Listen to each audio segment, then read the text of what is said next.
Have you ever wondered what makes creative people tick? Where do their ideas come from? What keeps them energized? What kinds of things get in their way? Is their life really as much fun as it looks from the outside? Hello, I'm your host, Lili Pierpont, and this is ArtStorming, a podcast about how ideas become paintings or poems, performances, or collections. Each episode, I'll chat with a guest from the arts community, and we'll explore how the most creative among us stare down a blank canvas or reach into the void and create something new. In our inaugural season, ArtStorming the City Different, we dipped our toes into the vast ocean of creativity with a focus on some of our favorite creators of Santa Fe, New Mexico. That conversation was enjoyed by artists and non-artists alike because it showed us how we can all benefit from learning how to generate something from nothing, dream bigger, charter new territories, and solve problems in new ways. In Season 2, we're going to take that concept of generating our lives with intention to the next level. This season, we're talking about legacy, art as legacy, and how the most creative among us tackle this rich and deeply personal subject. Welcome to ArtStorming, the Art of Remembrance. We've all had those moments where a song hits us so hard it feels like it's actually holding us together, right? Well, today's guest takes that connection to a whole different level. Imagine picking up a violin at age 4 and essentially learning to see the world through sound due to a visual impairment. That unique perspective led our next guest to a truly sacred calling, serving as a death doula and crafting musical eulogies. Today, we're moving past the idea of music as just entertainment. Instead, we're diving into how a melody can become a vessel for end-of-life care and a way to build a lasting spiritual legacy. It's a deeply personal, slightly philosophical, and incredibly moving look at how the arts connect us to the full cycle of life and death. You're going to want to lean in for this one. Meet Concetta Abbate. Hello. Hi, good morning. Yeah, thanks for having me on the show. I was checking out some of your other guests. I know some of them. Yeah, well, you know Catherine and Eric, I presume. Catherine and Eric. Catherine Sikora and Eric Mingus. Well, I know Eric. I know Catherine for years. I must know Eric Mingus, but I'm not sure how. Well, because he's married to Catherine. Oh, right. Yeah, I've known Catherine from before she was married. So, and I hadn't been in touch with her for a while. So that's why I was surprised that she mentioned my name, but that's great. Well, I think, it was a no-brainer. Your name came up before the interview. I was just getting to know her. In fact, she had applied for a position as an executive assistant for me. And when she told me her story, I was so blown away. I was telling her about Season 2 and Season 3, and your name came up. And last night, right as I was preparing for this, I went to your Concetta website and I was reading about you and I was like, oh my God, was I supposed to talk to her in Season 3 because it talked about neurodiversity and synesthesia, which is my whole content for Season 3. And then I remembered, I was like, no, she writes eulogies and music. And, and then I saw the sound and memory portion of the site. Okay, now I'm back on track. But you just fit into every category of every artist that I want to talk to. So it just perfect. Thank you. Yeah. So I'm approaching this as if we're just meeting for the first time, and I don't know anything about you, although I've peeked at your website to know enough that you are multi-talented and a musician in various forms. But I was surprised when I went deeper into sound and memory that in addition to writing musical eulogies for people, you're also a death doula. And so that fits into our theme of the art of remembrance and death as muse and mortality inspiring art. So tell me how you got into all of this. I have been playing the violin my whole life. I started when I was 4. And I think also the fact that I was born with a congenital birth defect that gave me a pretty significant visual impairment. So I don't see out of my left eye. I don't have peripheral vision or depth perception. And the fact that I started violin when I was 4, it just kind of transferred a lot of my sense perception into my sense of hearing over my sense of sight. And I think that sound is very much how I relate to the world. And I have always felt like music has a much bigger purpose than entertainment. Like our society genuinely sees music as entertainment, and but in my own personal experience, it's been a personal type of therapy in various ways. It's also been a way of communication and accessing an experience to the world. It's been a way to build community. And in the context of loss, death, dying, grief, it's an incredible tool in many various ways, bringing community together and also providing some of those therapeutic benefits at someone's bedside or when they're sick. I had always found myself in position of, being the designated violinist at funerals or singer in my own family. And I was always really comfortable with that.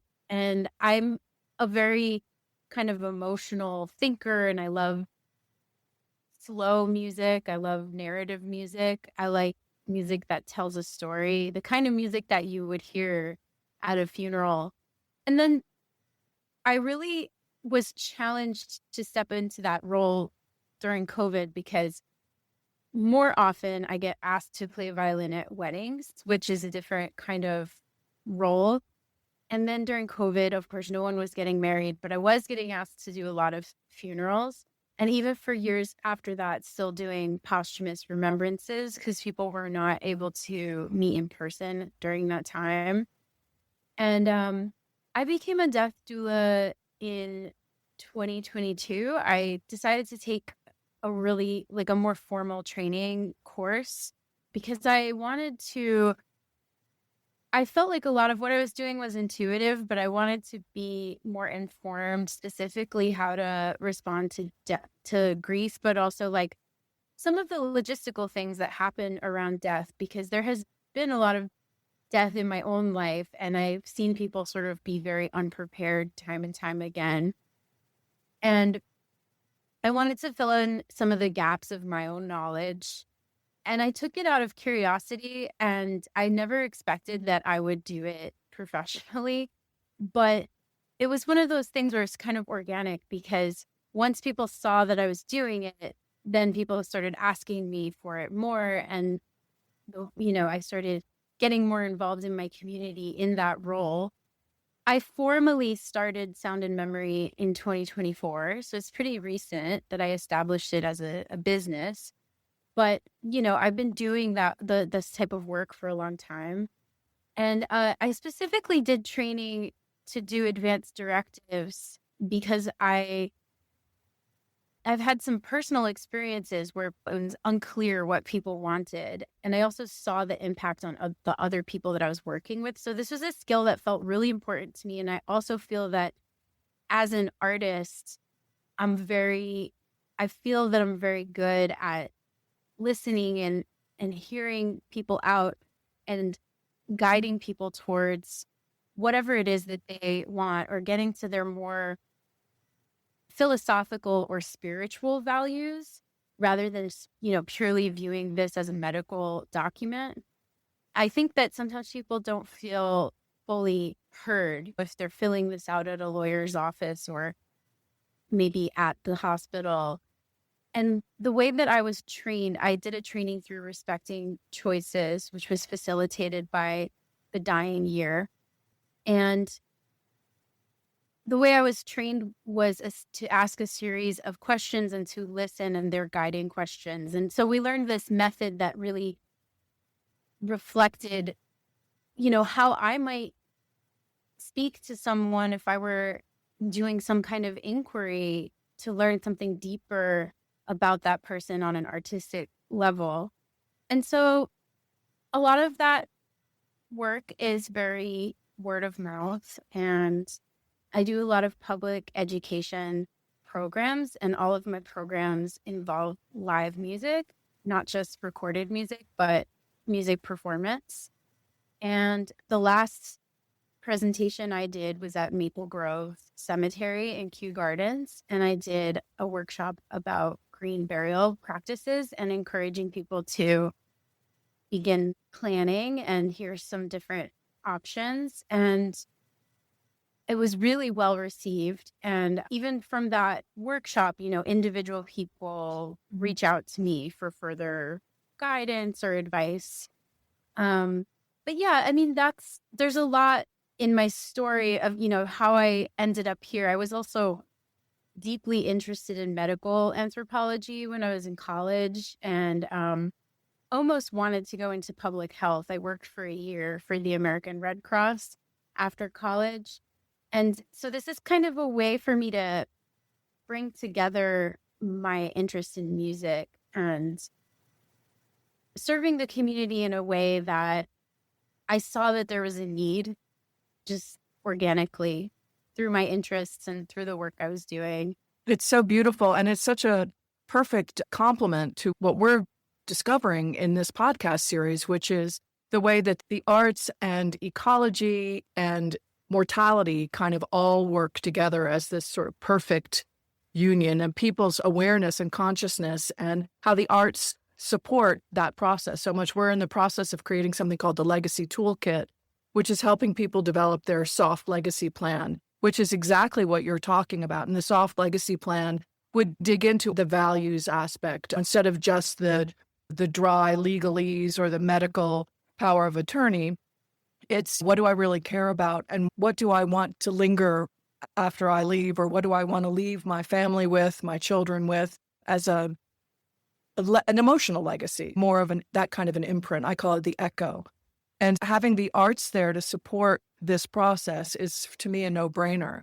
And music has always been a ritual that accompanies death. It's part of our DNA, right? So it's only natural that it would come back into the world. And so thank you so much for this work that you're doing.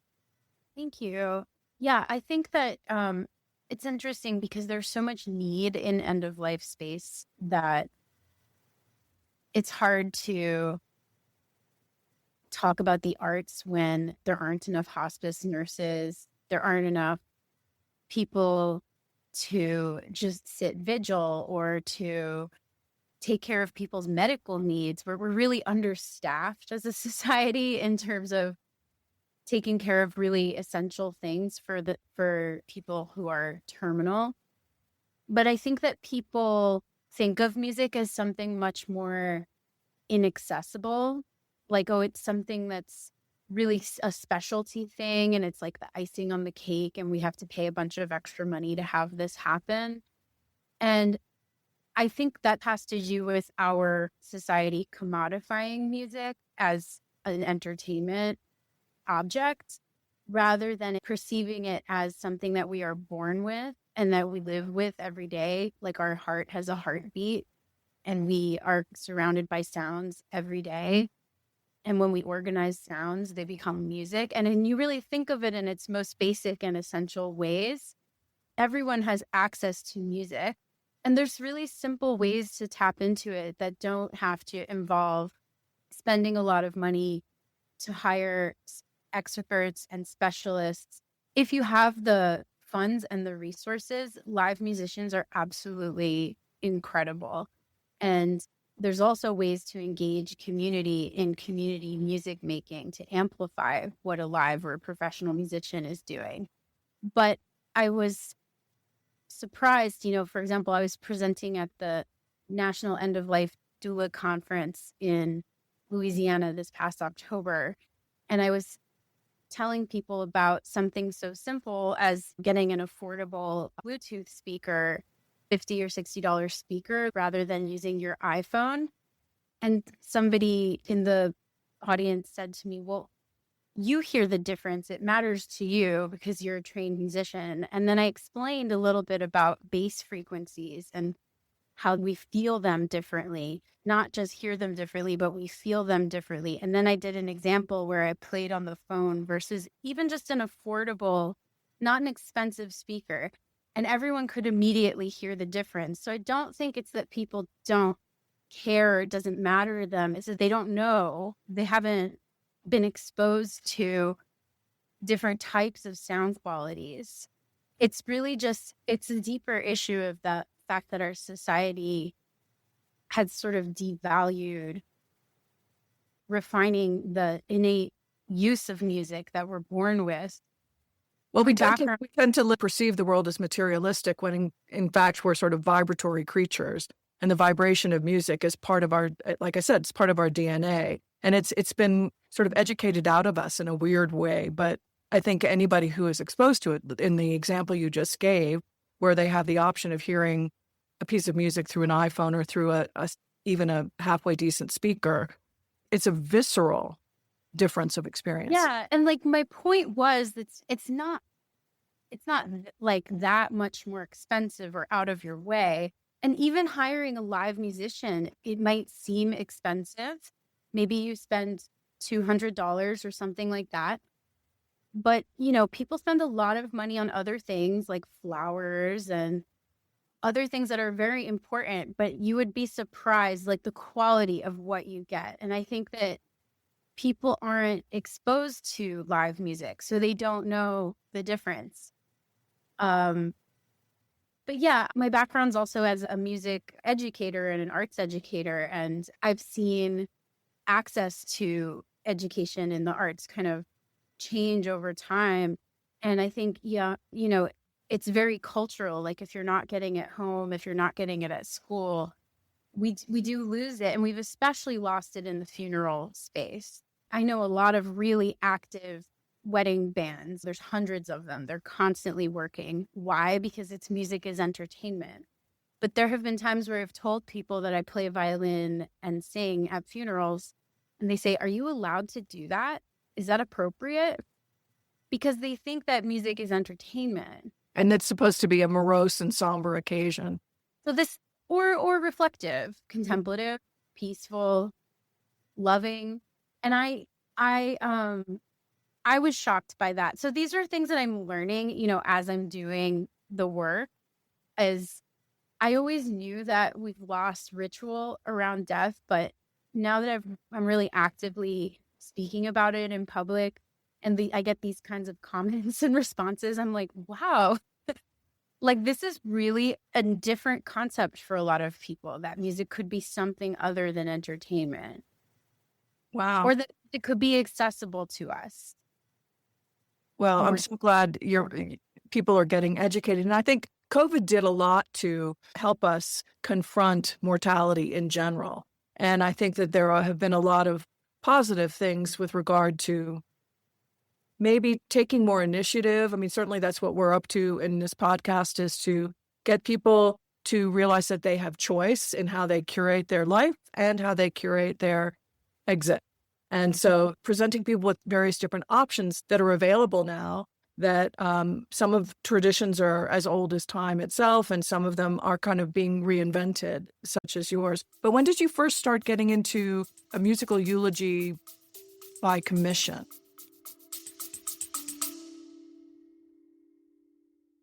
I want to take another minute to remind you listeners that ArtStorming is a listener-supported nonprofit, and we need your help to keep the conversation going. Every dollar goes directly into programs that support our mission. That means more compelling stories, more in-depth articles, and a greater impact on our community. If you love what you hear, please consider making a contribution. Visit our website for more ways to engage, and thank you for being an essential part of our work. Well, I've written music for people in my own circle who have died. As an artist, it's a way for me to process loss. And so I wrote a few pieces, and then one of them got featured on an album about women composers and women artists. And what I did for that piece was I took a poem that my aunt had written, and then I set the poem to a melody and then composed something. It was for acoustic guitar and flute. I think it's on the Sound and Memory website as one of my work samples. But I think that there are people that really value the arts and supporting living artists, and they want to have their legacy be supporting living artists, and to have something really unique and special to play at the memorial. And it's a really interesting experience, working with someone to create this kind of music. Like, what was their favorite instrument? Did they love the trumpet? Did they love the piano? Who were some of their other favorite artists to listen to? And like, what do you want the lyrics of this song to tell? Or maybe you don't want to have lyrics. So there's different options that we discuss. And then the products that they get is the sheet music, like a PDF score, and the recording of the piece. And this music could also be something that could go into the repertoire of things that are played by young musicians, you know, on various concerts. There are lots of universities that are promoting students playing music by living composers. So I have had some of my pieces played by other musicians that are not me. And in that way, like this music as written sheet music, it becomes a living legacy. And it's very special. And, you know, people have commissioned portrait artists and textile artists. And it's not something new, but it is something that is, I would say, very niche at this point in time. I get hired much more frequently to just play music for funerals than to commission an original piece. That is more rare, but it's really special when I get to do that. Yeah. Well, we're going to be having an exhibition that accompanies this podcast called Remains to be Seen. And it's going to be a virtual exhibition space that you can walk into and walk around various different memorial arts objects. And it's my hope that we will be able to also have a component of that is pieces of your music that people can play. And the idea here is that people, again, start thinking more in advance, not that it's a morbid thing, but just so that we make so many decisions in our life based on who we think we are. We dress in a certain way, we go to choose certain schools. But then when it comes to choosing our final exit, we are skittish about it. We think, I haven't lived long enough to know what my wishes will be or whatever that is. But as so many of us know, you can go at any time. So to even have this be part of I'm trying to start a trend where this is something that we initiate earlier in life and we do it as an evolving thing. You don't have to have just one song. Like, what's my song? What's the song that's inside of me? And to have a conversation with you in your 30s or 40s or 50s or 60s or whatever it is. And maybe there are 4 or 5 songs. And wouldn't it be cool at the end of one's life, at that celebration, that you heard the piece of music that represented that person when they were in their 30s and 40s and 50s and so on, because they had the wherewithal to think about that. And they've thought about the beautiful piece of artwork, the urn that their cremains or the coffin or whatever it is, and then the musical component of that. So I just hope that it's a trend that really catches on.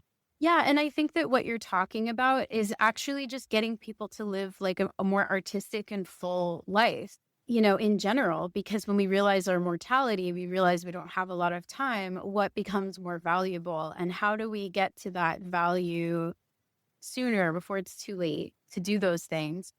In terms of, so you asked me about commissions, but actually another thing that I've done over the years is actively co-write music with people who are not necessarily musicians. I did 2 workshops at senior centers in Brooklyn. I was an artist in residence through Brooklyn Arts Council's Sukasa program. I wrote 2 complete albums with senior citizens. How cool. Basically, I interviewed them. Like we wrote lyrics together. We came up with topics and themes. We kind of group wrote them. Some of them were individual songs. One of the seniors, her name was Sylvia. She was 94, and she had all this sheet music of songs she had written when she was like a teenager. She studied with Errol Garner, who was her next door neighbor, this famous jazz composer. I don't know if you know, like the song Misty. Yeah. And he was her neighbor, and she had all these songs. And so we actually arranged them and recorded them. And I have the lead sheets for them. And, you know, we also had I had another student who was also in her 90s, and she actually died before the concert happened. But I had the recording of the song that she said came to her in a dream. So I worked with seniors for 2 years doing that project. And then I got hired by the Adirondack Writing and Poetry Center to do a pop-up course last summer that was called Music That Tells the Story of Our Lives. And again, it was an interdisciplinary course where some people coming into the class were more writers and poets, and some of them were more traditional musicians who were struggling more with the lyric writing aspect.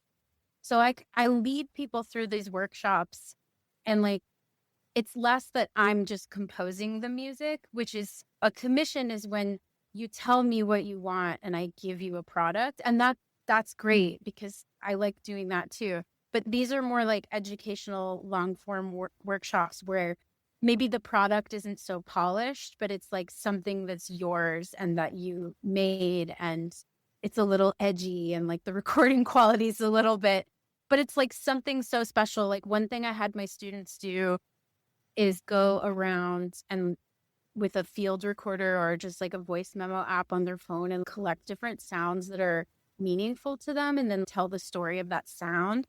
And this one woman told a story about a loon call and how the call of the bird was connected through her childhood, through old age. And I think that, again, I was talking about this at the beginning. Music is essential. It's a part of us. We're born with it. We recognize it if we're listening every day, if we're thinking about listening. And if we're given the language to just think about it and talk about it. So my role isn't just to come in and be like, I'm the expert and I'm providing all the music. My role is also kind of an educator or, you know, a guide. Like, you can also be the musician, even if no one's in the room. And so I'm trying to give people those tools as well. And even better if you can have a professional musician there with you all the time, but it's not always the luxury. So Well, I love this because it's to your point that if we're all sort of inherently musical, this distinction between a professional musician and the music that's inside of us, that you're a facilitator that's just coaxing out of each of us. It's like we all have a song inside of us and you're just kind of helping to cultivate that. I think that is incredibly beautiful. In the years that I've been doing workshops and teaching, people all absolutely have a song inside of them. But I think that I have a few thoughts because I've spent a lot of time researching kind of the historical role of music and the cross-cultural role of music. And one reason to have a professional musician is to have them externalize your pain and have them play it out for you. There are reasons to have a hired musician there. Like when musicians are timekeepers, we're highly trained in keeping track of time. We can make a second feel like an hour or an hour feel like a minute. We're really good at that. And when you're in a funeral and everyone's falling apart, you want to have somebody who's kind of able to hold it together. And I know not all musicians are comfortable working in funeral spaces, but through this work, I have cultivated a community of people who've done these funerals with me. And we did a funeral there were 300 people there. It was a young woman that died of COVID suddenly, a blood clot. And there were 300 people there. And we did an arrangement of Philip Glass's Evening Song. And it's just this like really repetitive, simple melody that goes over and over again. And you commit to it as a musician. It's very simple, but you're committing to the repetition. And there's just like a silence in the room afterwards. It wasn't an applause. It was just a feeling of being lifted up. That's the beauty of hiring someone who like knows, who can do it in a way that they've been trained for decades to do. But I also think of it as the difference between like hiring like a priest or a spiritual leader versus also having that internally inside of you when you need it. Yeah. Because it has that like, yes, like refined like aspect of training that we do. And it is also an essential part of all people, you know? Well, I also love what you're saying here because some people have lost their tradition of going to an institution, a church or a synagogue or whatever that spiritual container is. And those spiritual containers have rituals. But a lot of people are having their end of life ceremonies outside of that context. And so the music provides that container that you're talking about to give people a way to process and metabolize those emotions in a group context. And, a musician that's trained to do it in a music hall with a very specific type of, music given to them, that's what they're doing. They're sort of ushering you through an emotional journey. And so I see the absolute value of having musicians to hold space for that kind of community emotional experience. We're going to pause here for a moment to speak to our listeners. If you like this content and want more information on our guests, their projects, and more in-depth ways to engage with us, you can find us on artbridgenm.org or our ArtBridge Substack. Please read, follow, and share our content. Your subscriptions, shares, and contributions help us grow our artistic community. Thank you, and now back to our conversation. Yeah, I did a funeral that was for this woman must have been, I mean, I never met her, but she must have been a character. They had all of her fancy hats out on the table, like 50 of them. And they were like, everybody take a hat. I don't know what to do with them. Like, take it home with you. She had all these like designer fancy hats, and she was an animal lover and rescued animals. This woman sounded amazing.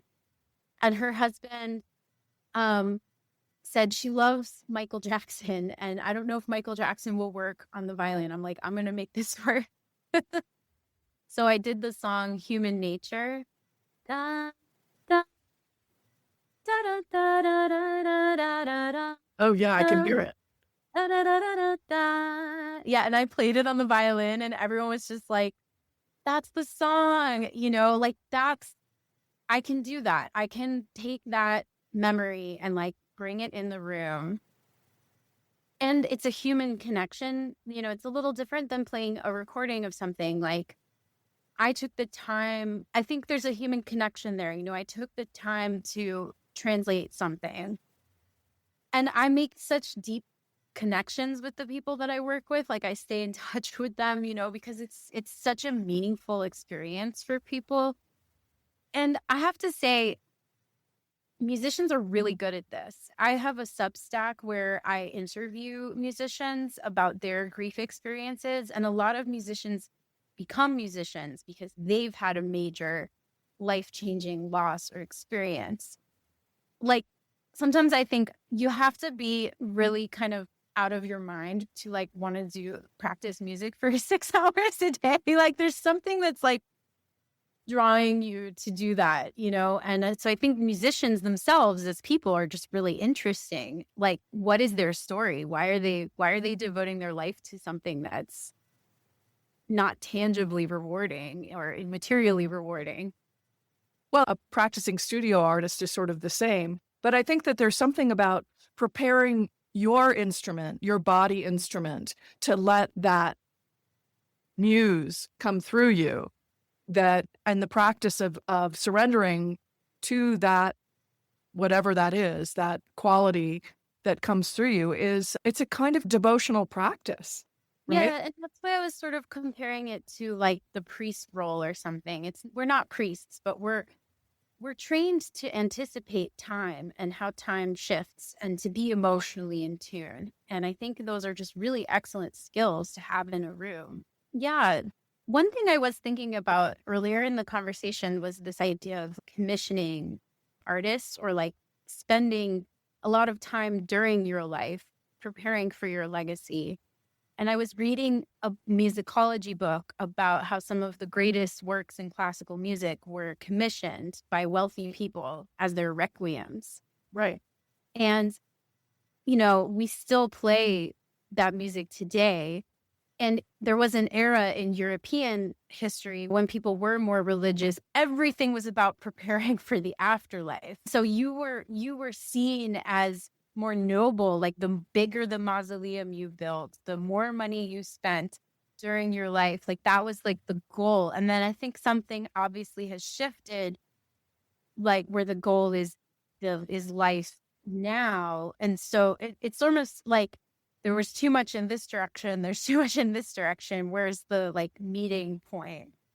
But it's really interesting, like so much of the great art of the world was from, legacy commissions. Exactly. And I think that I love that idea of the pendulum kind of swinging one way or the other. And now with the emphasis so much on the now, people don't even want to think about, a lot of people have given up this idea of the afterlife per se. Some people have. And, but this idea that really it's what do we want our life to have meant is kind of more where I think we are living right now. And a lot of people think of legacy as a name on a building, but really we're trying to put the emphasis on what have you cared about? What have you given yourself to?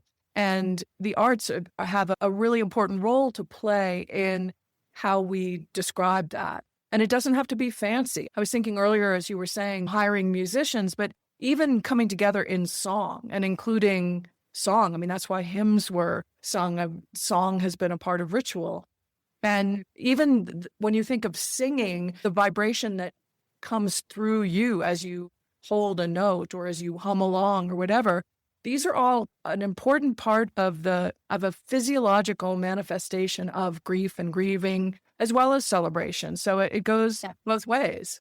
It's also something really accessible. Like if you're really stressed out or the person is having terminal agitation and you've got people in the room, humming a melody, introducing some vibration into the room that is warm in tone, it can totally shift.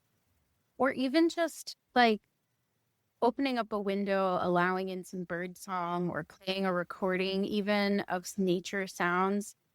There's really these really elemental ways that sound is accessible to us in our own way of refining it. But singing, I mean, the benefits of singing are well documented. And especially singing in groups, it's a really essential way that we co-regulate with each other. I've been working on a singing project for 2 years now, and it's sadly coming to an end. I mean, I'm excited for the shows, but it'll be over. It's the first weekend of February, and then after that, we're done with this production. But I've just been really benefiting off of it so much. And I'm hoping to join a choir or something after this is done, because will it be recorded, or it doesn't matter that the recording, because it's your experience of singing with other people that has been so transformative. I am releasing an album. I have the CDs printed, but it will be available streaming on April 3rd through my record label. And, I personally think the recording is absolutely beautiful. The live show is February 5th, 6th, and 7th at St. Mark's in the Bowery in Manhattan. And it's in this big cavernous church space, and it's gorgeous. Like the sound is unreal. And it's one of those things that's like, you have to be there, Yeah. The recordings are really beautiful too. But this piece is, I initially told you about being born with a visual impairment. And this piece is a bit about that little senses of loss that we get when our body doesn't work the way it does for other people. We have these disabilities or impairments, but then from that, we find renewal, we find adaptability. And, that's a little bit of what this piece is about. But I think that in terms of the spiritual aspects, a lot of what I do through art is, I try to observe patterns in nature and my own life experience, and how does death play a role? How has it already played a role in my existence? Because people say to me, well, how is it not being able to see with your left eye? You don't see 3-dimensionally. I see 2-dimensionally. I'm I don't know, because I never had it in the first place. Yeah. Well, what I was thinking is you just brought something up so I developed a hearing impairment in my teens when I went to concerts that were too loud. And I didn't really realize the degree to which it was impacting my life until COVID. I learned how to read lips really, really well. And so when the masks went on, I lost my capacity to understand what was happening in the world. And luckily, most of us were sequestered, and the people who I was living with were often within close enough range that I could move around them, see their lips, or I could get them to repeat. But during COVID, at some point, I got hearing aids. And I realized how much of the world I had been missing over the last 30, 40 years from bird song specifically, because when I got the hearing aids, the first thing I noticed was bird song. And I thought I was hearing birds, but it was just the crickets and birds that were, in my ears. There was an actual bird song. And the other thing was zippers, so the first day I got that zipper and it was like, zip, zip. So if you were to be writing a song for me, I was imagining that it would be, all of this bird song at the beginning, and then the bird song sort of dissipates and goes away. And then the hearing aids come, and then the bird song comes back again. And it would be this arc of my hearing loss and hearing regain, which would be, I'd never thought about composing the song of my life from that perspective, but it's certainly one of the threads. Well, it's interesting that you mentioned birds because we've experienced a mass extinction of birds on our planet, and I've done a lot of art related to that. I wrote one piece called Invisible Light that is about how birds navigate through electromagnetic frequencies. And that piece is very much like that, where all the instruments are this cacophony of bird calls and they start like kind of dying away. And I'm doing a new piece with an architecture professor at Pratt, where I'm going to be composing music based on the bird call of extinct birds. And there's going to be life-size bird nests on this roof that the audience will be able to kind of like sit in. So that's happening this summer. I'm going to be working on that project in the spring. But your personal story of loss, everyone's personal story of loss, is related to the collective story of loss, which is climate change and the loss of species, and that we've lost the value of preciousness and interdependence. The birds can't exist without all the other species in the environment, and neither can we.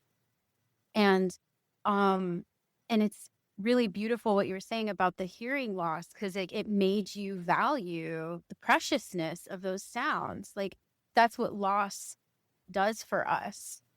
I'm not a particularly like religious person or anything like that. I just wonder, like, what does that tell us about the role of death as an organic part of life?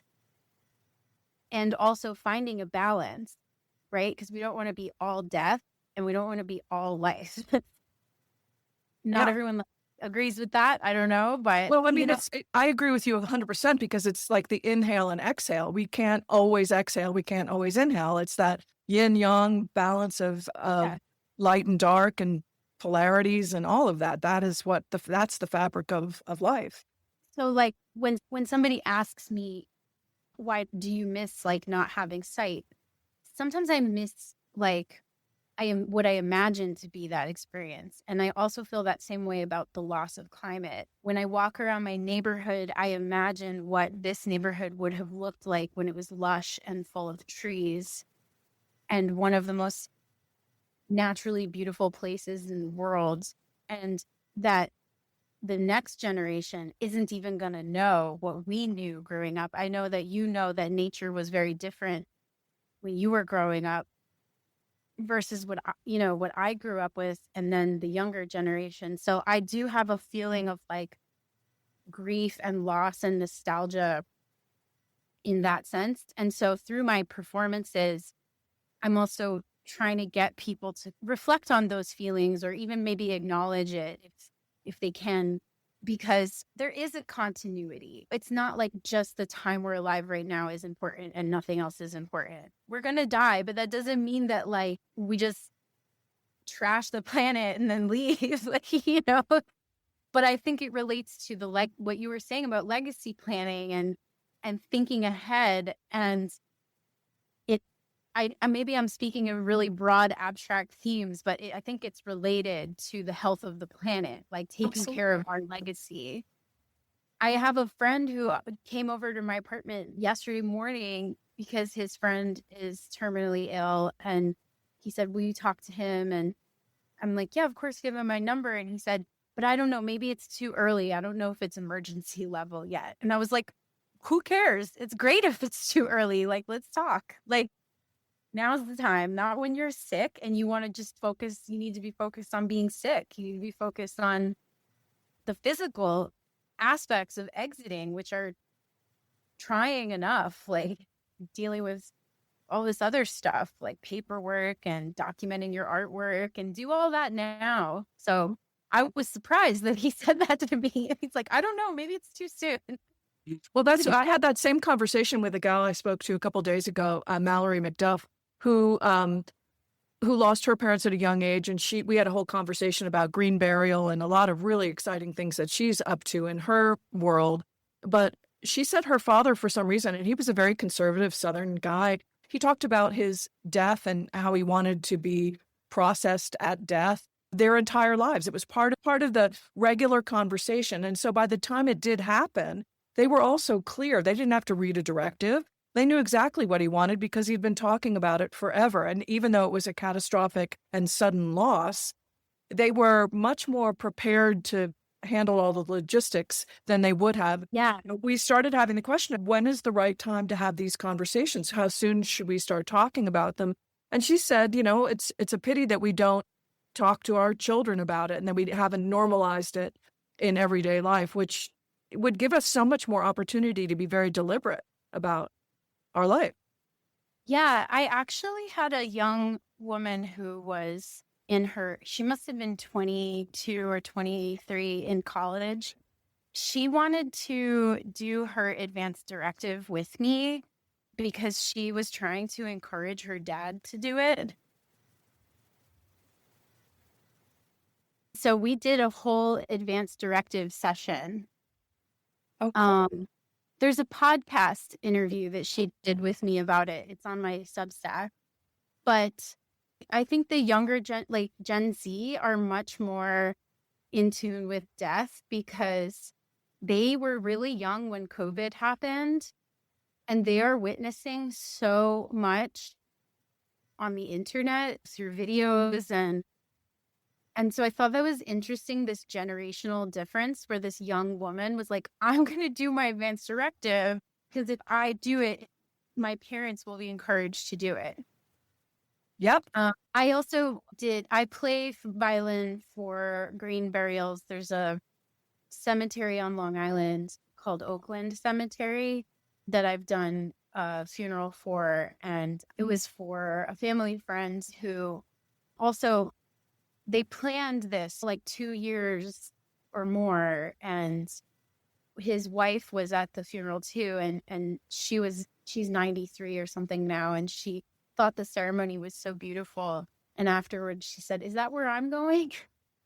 Like in a happy way. Like she was like, that's where I'm going.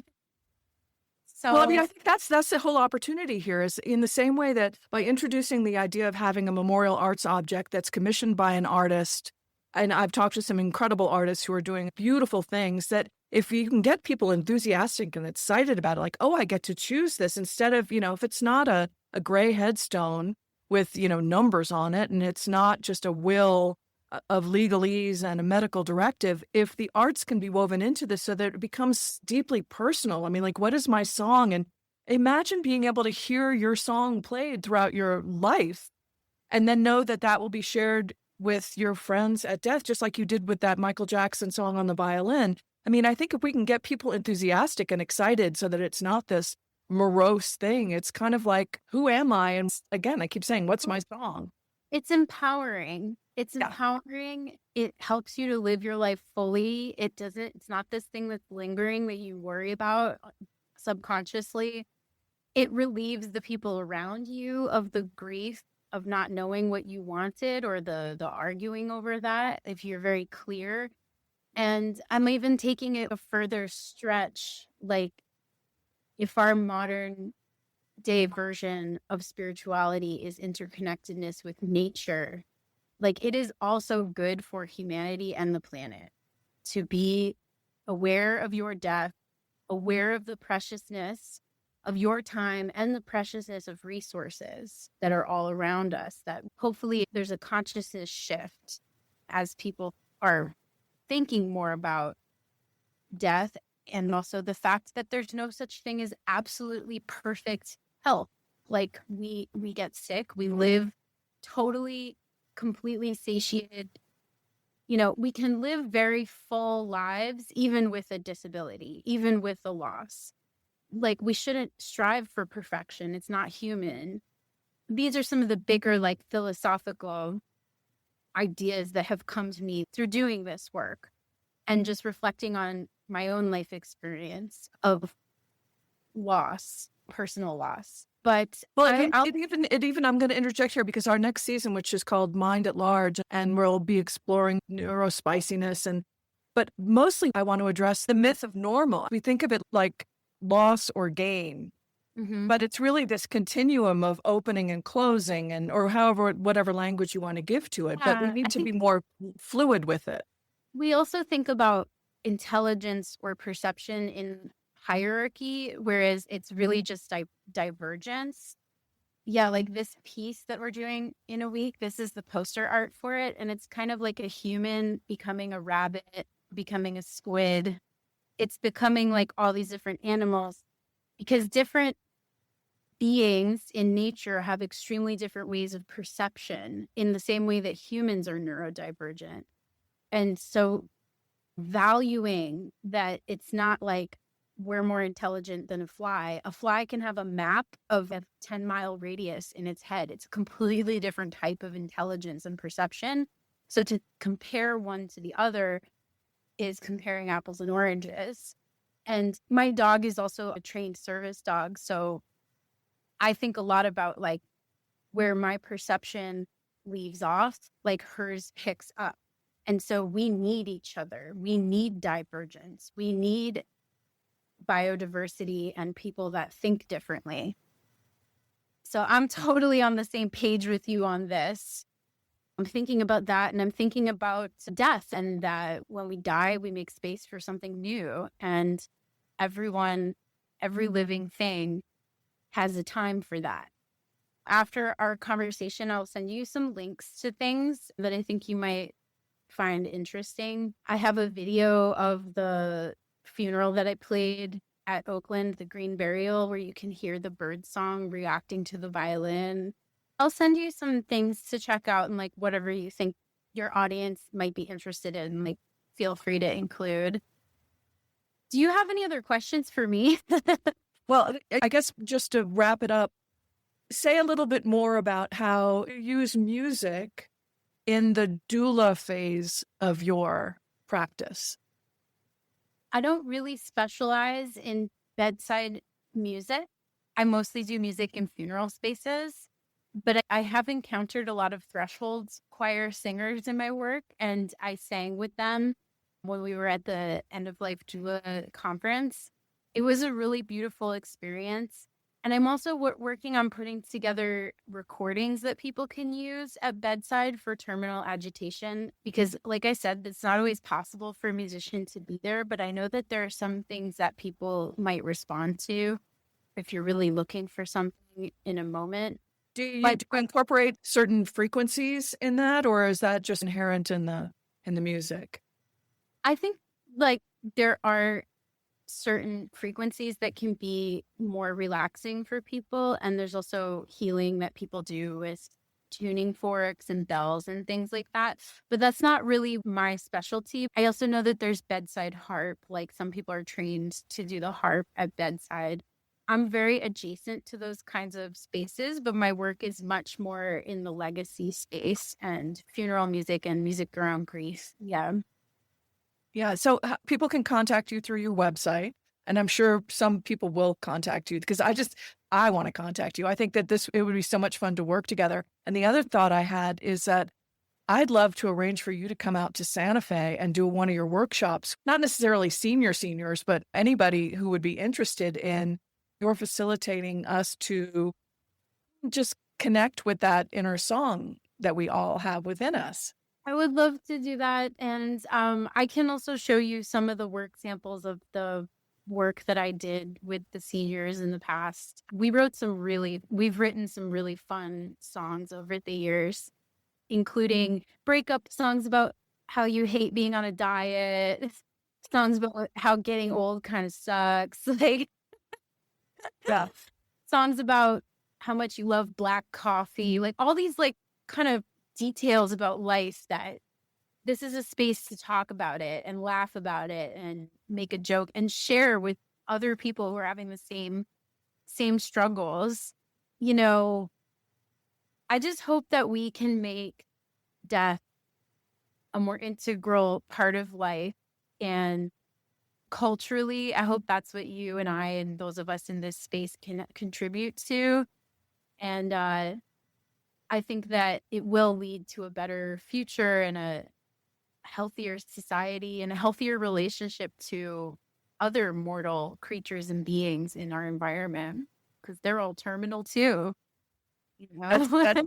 That's the perfect place to leave it. Concetta, this has been so delightful. I knew it would be, but it was even more wonderful than I expected. So I will be in touch and we'll exchange more information. And I'll be back in touch with you, especially about the Remains to be Seen exhibition and also another project that we're creating where we're going to be rewilding golf courses.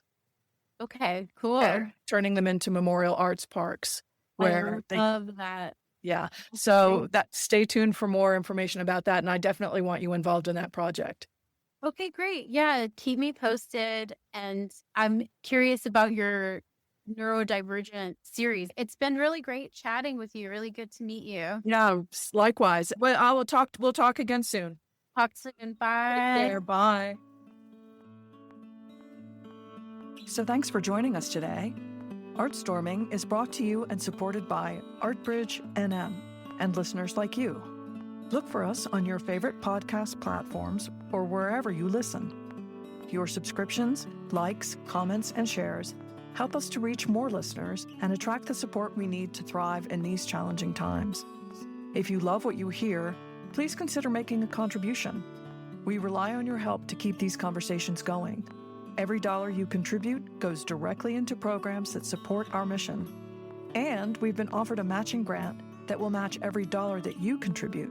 That means more compelling stories, more in-depth articles, and an even greater impact on our community. Please visit our website at www.artbridgenm.org, and thank you so much for being an essential part of our work.